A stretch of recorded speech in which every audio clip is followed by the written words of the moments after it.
Hi, I'm Dirk from Airgunseurope, and today we're going to adjust the regulator pressure of this FX Maverick. This is a commonly asked question, and it's easy to show you than to tell you how to do it. So that's why I'm making a video. The Maverick has two regulators. There's one right here and one at the bottle. The bottle regulator will reduce the pressure so that the second regulator has less work to do to lower the pressure to fill the plenum to a workable level. In theory, this makes it more consistent and also reduces the wear on the regulator. This is of course the same principle as for the Wildcat BT, the one with the bottle, two regulators and a larger plenum. And this does not apply to the normal Wildcat. Well, that's it. Let's do this.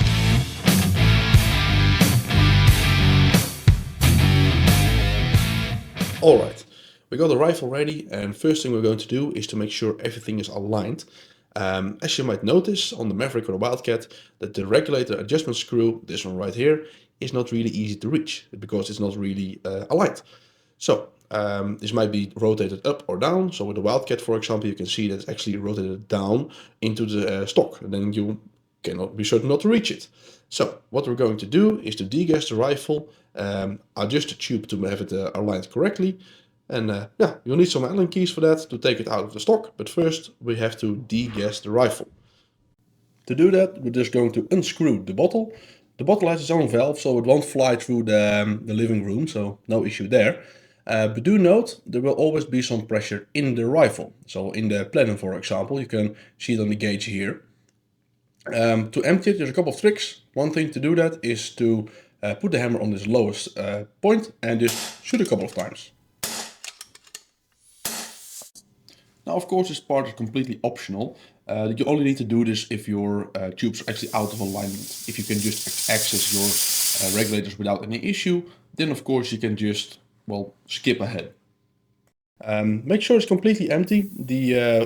Of course, we have to take the stock off. That doesn't matter if it's empty or not, but just to be sure. For this you need the Allen keys. This is the 3mm and you need a 2.5mm. On the Wildcat, they both are 3. The Wildcat might be a little bit more difficult with this, with the rear one, but if you just use an angled Allen key, it should be no issue. So, with all the screws off, you can pull off the stock or the chassis if you want to call it. Just give it a tug, put it on the side. So, next up, rotate it around and we're going to loosen the barrel support, the plenum support, if you want to call it. This we do with the 3mm Allen key, just loosen it up.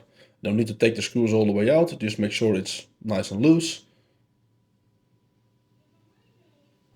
There we go. Now you want to make sure it's empty because else nothing of this will work.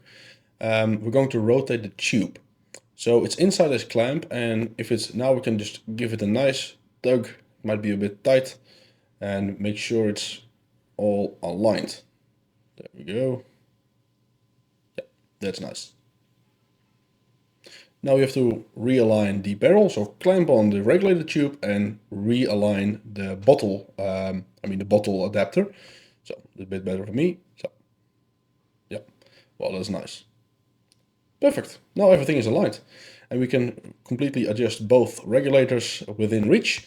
You can also now see the regulator adjustment screw for the bottle. That's the one right there. When it's back in the chassis, it will be a bit more difficult to see, but now you know where we're reaching for. So that's it. Let's put the stock back on, tighten it first down. I mean the barrel support, the clamp. No need to put it gorilla tight, but just make sure it is tight.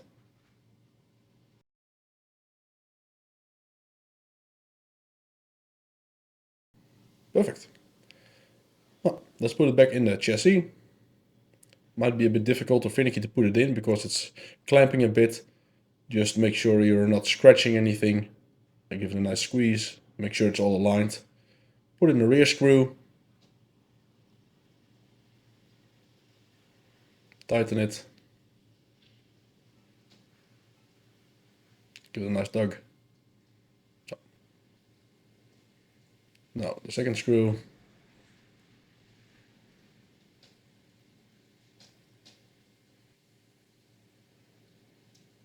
Perfect. So, Now to over tighten this, you're screwing into aluminium, so you don't want to strip the screws or strip the threading. So now let's put the bottle back on. When it's empty, make sure you actually hold the bottle adapter when you actually tighten it, because else it might rotate out of alignment again.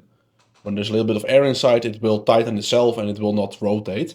So just hold it before you actually really tighten it down the first time.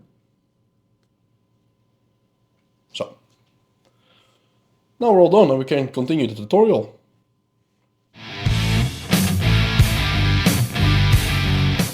So now what happens inside your regulator, you have this regulator piston, that's this one, it's a new type made out of brass, which has a seal on the end. And you have your regulator adjustment screw. This has a small hole on the bottom, and the air will flow through that hole until the plenum has reached the required pressure. When the required pressure has been reached, the piston and the adjustment screw will touch each other and they will seal off. If you want to adjust this, you pull it, you turn it out, then you actually have, it takes longer for the piston to reach the hole and actually seal. Now if you want to lower it, you screw it in. Now the problem is, under pressure, you actually dig this sharp hole into the seal and then you damage it. So don't turn the regulator adjustment screw in for a lower pressure when the entire rifle is under pressure, because you will damage the regulator. So yeah, I'll just show you right now, of course. So what happens inside the rifle? Your bottle is under a pressure of 250 bars. This flows through the first regulator, which reduces the pressure to, well, for example, 150 bar, which then flows through the second regulator, which will reduce it to, in this case, 110 bars. Now, FX recommends a difference of 30 to 40 bars between these two regulators. This is to promote a good flow through between them. You can of course experiment with a higher regulator pressure between them. So higher might mean they have better flow through, and lower can mean you have more consistency, but a worse flow through. So experiment a little bit with it. For this tutorial, we're going to keep with the 40 bars difference. Now, to adjust the regulator adjustment screw, we're going to need the 2.5mm Allen key. So first we're going to raise the pressure for the rifle. Now of course the first regulator we don't know the pressure of. The second is easy because we can see the plenum pressure on the gauge. But the first one does not have a gauge. So first we need to make a target to make sure where we're actually going. So let's say we want to raise the second regulator pressure by 100 to 120 bars, 10 bars higher to experiment with. So to actually make sure that we can actually see what we're doing on the first one, because that's the one we need to adjust first, you have to fully open up the second regulator. Now, by turning to the left, lefty-loosey, you're turning it back, backing it out, you can raise the pressure. So now when we do this, you can see the needle going up, and we keep on going until, well, the needle stops. That means we have reached the pressure of the first regulator, and we can see what it's at. So it's currently at 150, and we go a bit higher. I like to go up until I feel the first threads with my nail, because then I know that I have enough adjustment range to go all the way up to the pressure that I need. Now, because this will be of course higher than the pressure is currently at, we need to go beyond the pressure is actually showing. We're going up, the plenum is filling, and the needle is not, of course, not moving anymore. Now our target pressure, which will be higher, will be currently be set at around 160 bars, resulting in a 40 bars difference between both regulators when the second one is closed back down to 120. So now we go to the first regulator and we will raise it up, if I can fit the hex key, which is in a hole through the accessory rail on the bottom. Almost. Yeah, there we go. That was easier in the previous take. So here's the hole where you can fit it through. And then we will raise the pressure by turning it to the left again, lefty-loosey, keep it in mind, and slowly go up until the needle is barely touching the left side of the number. Because after this we need to dry fire it a couple of times to stabilize the regulator, because this is of course the unnatural way for the regulator to fill back up. So now we shoot a couple of times, and then we go back to the regulator. We see it dropped a little bit, and now we can go back to the reg and turn it up slightly until we have our desired pressure of 160. And there we go, 160. So now we need to adjust the second regulator, and to lower it back down, we first have to degas the entire rifle. For this, of course, we first unscrew the bottle. Now the bottle has its own valve, so don't go flying through your living room when you do this. Keep in mind there's always still air in the rifle, in the plenum, you can see it on the gauge. There are a couple of ways to degas the system, but the one we take, we just put the hex key inside the second regulator, first regulator, and give the small tickle to the left. Open it up a little bit, and it will just start emptying itself. Like this. Now you have to make sure it's completely empty by the time you actually start turning the regulator, to prevent damage to the regulator rod, of course. Now when it's almost empty, or when it's empty, it can be that only this chamber is emptied and the actual plenum is still full of air. You can of course see it on the gauge. If this is the case, just take your hex key and give the second regulator also the same tickle to the left, and it will empty itself as well. So now to lower the pressure again of the second regulator, I turn it in all the way until I feel a little bit of resistance, and then as soon as I do, I turn it back by a quarter turn. This way it will let a little bit of air go through. So now we grab the bottle and put it back on the rifle.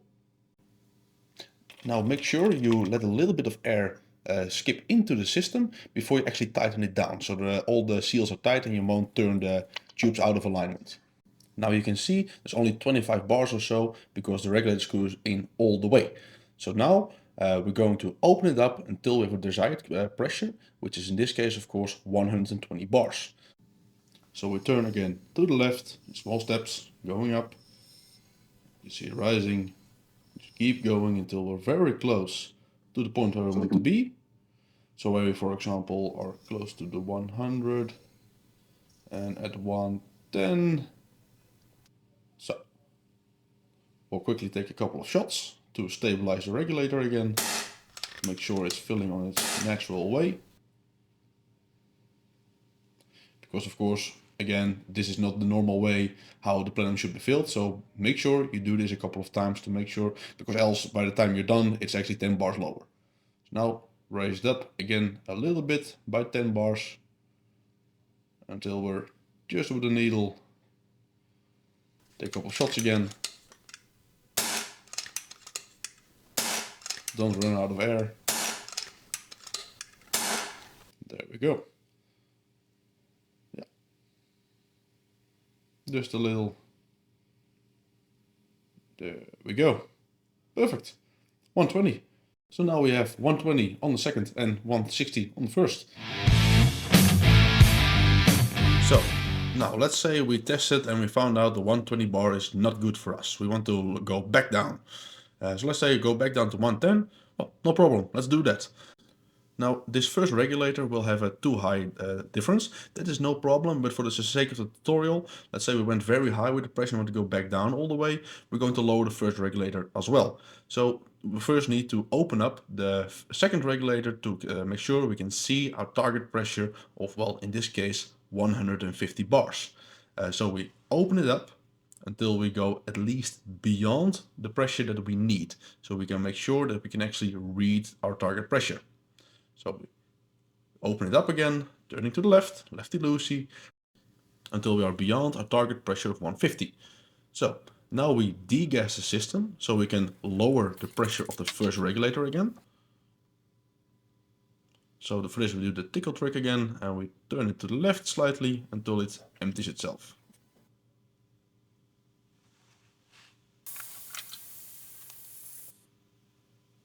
There we go. Now we enter our hex key and we close the regulator by turning to the right until we feel a little bit of resistance, same as the previous one. Of course, this will probably be enough and will be almost below target pressure, but for the sake of the tutorial, we're going to close it down again. Now we grab our bottle and put it on, let a little bit of air slip into the system before we tighten it again. There we go. Some air has entered the system and now we can see that we've gained about 40 bars of pressure, which is currently the setting of the first regulator because we closed it down. So now we will raise it up and go to our target pressure of 150 bars. So while filming this, I did not track how much air I had in my tank, so this is a good note to make sure you always have enough air inside your air cylinder or air tank when you're adjusting the regulator pressure. Because if you run out of air, you will probably turn too far because you think or you're on a lower pressure, which I will find out right now. You can see it's going a bit too slow. Yep, there we go, almost empty. Too little at least. So let's fill up this rifle.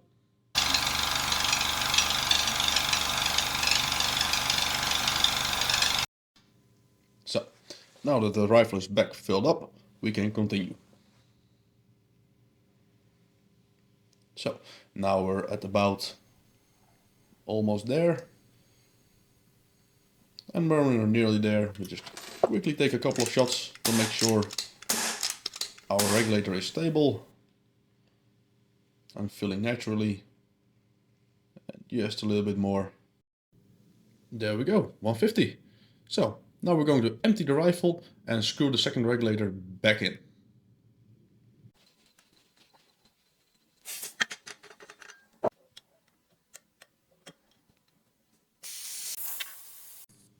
So now we're going to screw it back in to the right, righty-tighty, until you feel a little bit of resistance. Do a quarter turn back, same as previous one, and we screw the bottle back on. A little bit of air into the system before you tighten it. There we go.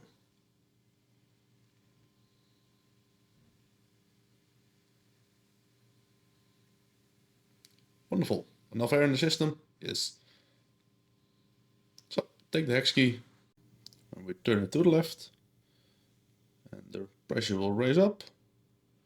Going slowly to our target pressure. You don't want to overshoot this, so go slow. Slow is nice. 100. So we shoot a couple of times to make sure the plenum is filling in a natural way. See what its pressure is. Can go up a little bit. 110. Perfect. Now, when doing this, I would like to have a bit more air in the bottle, but for the sake of the tutorial, let's say the bottle is full and the regulator is well adjusted. So for now, the bottle 250, the chamber 150 and 110 in the plenum. These regulators are well adjusted. Well, I hope this was clear. If you have any questions or if anything was not clear enough, please let me know. In the next video, we will be installing the power kit with the tungsten hammer and the pin probe. And well, see you in that one. Thank you for watching and see you next time.